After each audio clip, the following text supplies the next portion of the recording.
याच गोष्टीचा मला जास्त राग येतो. का ते सांगते पुढे. असं म्हणतात की ज्याला हिरवा कलर आवडतो तो मनमिळाऊ असतो आणि ज्याला लाल कलर आवडतो तो रागीट स्वभावाचा असतो. म्हणून की काय मला खूपच राग येतो, कारण मला लालच कलर आवडतो. मला हिरवा कलर अजिबात आवडत नाही.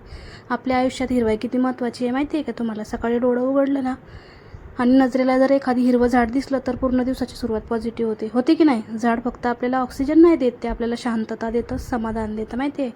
प्रत्येक छोटंसं रोप आहे ना आपण आपल्या हाताने लावायला पाहिजे, त्याला पाणी घालायला पाहिजे, त्याची काळजी घ्यायला पाहिजे. आणि काही दिवसांनी जेव्हा ते मोठं होतं ना तेव्हा असं वाटतं आपल्याला की आपल्या मेहनतीचं फळ आपल्या डोळ्यासमोर उभं आहे. वाटतं की नाही वाटत?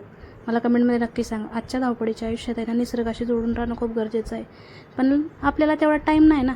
घराच्या गच्चीवर असो, छोट्या गार्डनमध्ये असो, नाही तर एखाद्या कुंडीत तरी छोटंसं रोप लावायला पाहिजे. तर मला हिरवा कलर अजिबात आवडत नाही, पण मी तुमच्यासाठी सांगते हे तुम्हाला.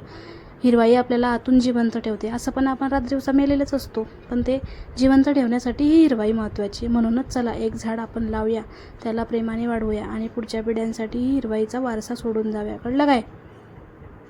असं काम करत जावा जरा. झाड